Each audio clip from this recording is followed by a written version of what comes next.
बच्चों, let's read this question. Question से assertion है हमारे पास. When acidified zinc sulfate solution is electrolyzed between zinc electrodes, it is zinc that is deposited at the cathode and hydrogen evolution does not take place. Reason दिया हुआ है हमारे पास कि electrode potential of zinc is more negative than hydrogen as the over voltage of hydrogen evolution on zinc is quite large. Right, हमारे पास option दिए गए कि assertion and reason are true. Reason is correct explanation of assertion. Option B है हमारे पास assertion and reason are true but reason is not correct explanation of assertion. Option C है assertion is true but reason is false. Option D है assertion is false but reason is true. Right. Key concept for this question is electrolysis of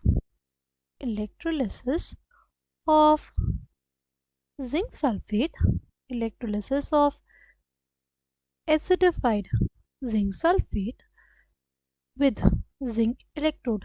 जब होगा हमारे पास तो reduction किसका होगा? यहाँ पे रिडक्शन हमारे पास जिंक 2+ का ही हो जाता है कैथोड पे. जिंक 2+ का रिडक्शन होके हमारे पास जिंक सॉलिड बन जाता है. जिंक सॉलिड का ही डिपोजिशन हो जाता है.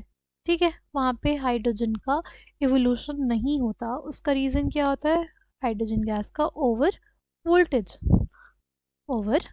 वोल्टेज यानी हमें बहुत ज़्यादा अमाउंट ऑफ जो हमारा वोल्टेज है वो खर्च करना पड़ता है फॉर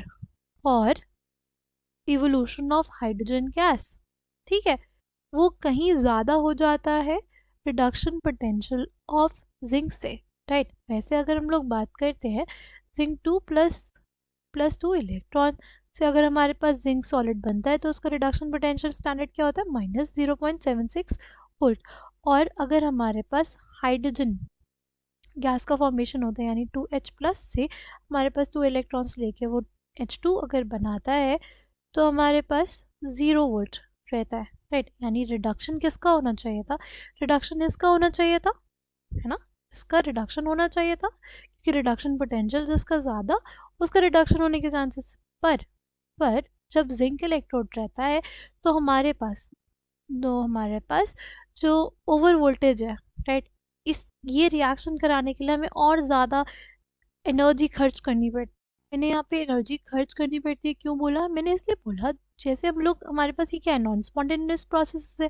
राइट. हमारे पास क्या है? नॉन स्पॉन्टेनियस प्रोसेस है. नॉन स्पॉन्टेनियस प्रोसेस को कराने के लिए हम लोग क्या करते हैं? इलेक्ट्रिकल एनर्जी यूज़ करते हैं. राइट. नॉन स्पॉन्टेनियस प्रोसेसेस को हम लोग करने के लिए क्या यूज़ करते हैं? इलेक्ट्रिकल एनर्जी का हेल्प लेते हैं. राइट. एनर्जी हम खर्च करेंगे तब जाके हमारे पास वो केमिकल रिएक्शन होगा. ठीक है. ये प्रोसेस कराने के लिए हमें और ज़्यादा एनर्जी खर्च करनी पड़ती है. राइट. हमारी बैटरी से और ज़्यादा एनर्जी जाती है.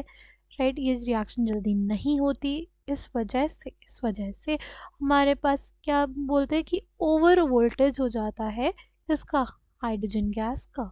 राइट. इसके वजह से इसका रिडक्शन ना होकर के जिंक का ही रिडक्शन हो जाता है. ठीक है. तो यहाँ पे बोला है when acidified zinc sulphate solution is electrolyte between zinc electrodes, it is zinc that is deposited at the cathode and hydrogen evolution does not take place. ये स्टेटमेंट करेक्ट है हमारे पास. और electrode potential of zinc is more negative. वैसे तो electrode potential of zinc हमें पता है कि वो ज़्यादा नेगेटिव होता है, बट जो ओवर वोल्टेज है हाइड्रोजन evolution का on zinc is quite large. Over voltage for hydrogen evolution on zinc electrode is quite large, जिसके वजह से हमारे पास जिंक का रिडक्शन हो जाता है और H+ का नहीं होता. ठीक है. तो यहाँ पे दोनों ही स्टेटमेंट करेक्ट है और जो रीज़न है वो करेक्टली एक्सप्लेन कर रहा है सर्जन को, यानी option A will be correct. I hope you understood it well. Thank you.